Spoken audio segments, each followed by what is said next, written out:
Le Flash Info avec le centre de stockage de la Manche. L'avion disparu le 21 janvier au-dessus de la Manche qui transportait le footballeur argentin Emiliano Sala et son pilote a été retrouvé hier, a déclaré le bureau d'enquête britannique sur les accidents aériens. Il a été localisé au fond de l'eau par un navire équipé de sonar. Un communiqué devrait être fait lundi, livrant plus d'informations sur ces recherches. Un nouveau drame sur les routes de la Manche. Dimanche, une femme de 26 ans a perdu la vie dans un accident de la route à Condé-sur-Vire après un choc entre deux motos. Les faits se sont déroulés vers 16h sur la départementale 974. Deux autres personnes, l'une choquée, l'autre blessée, ont été transportées à l'hôpital de Saint-Lô, d'où sapeurs-pompiers ont été mobilisés sur l'accident.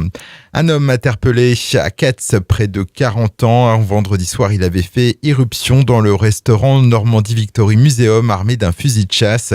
Parmi les clients présents, 4 gendarmes qui dînaient en famille sont parvenus à le maîtriser et à s'emparer de l'arme. L'homme qui était ivre au moment des faits, il doit être jugé aujourd'hui en comparution immédiate. Une trentaine de gilets jaunes ont bloqué hier le restaurant McDonald's de Cherbourg. Le but de cette action est de protester contre l'évasion fiscale. Ils se sont postés à chaque entrée du fast-food pour empêcher les véhicules d'entrer sur le parking. Ils prévoient d'autres actions dans les prochains jours. Une assemblée générale est organisée ce soir à 20h à la salle des fêtes de Cherbourg.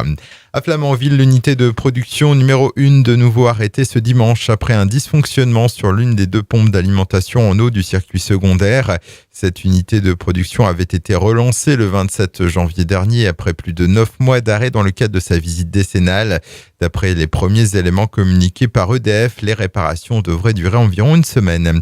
Et puis des caméras de vidéosurveillance vont être installées sur la plage de Cioto, sur la commune de L'Épieux. Ce projet vient d'être voté en conseil municipal. Elles font suite à des incivilités constatées dernièrement sur les infrastructures qui entourent la plage. Ces caméras devraient être opérationnelles pour l'été. Le Flash Info vous a été présenté par Landra, centre de stockage de la Manche à Digulleville. Pour en savoir plus et visiter notre centre, 0810 120 172, coup d'un appel local.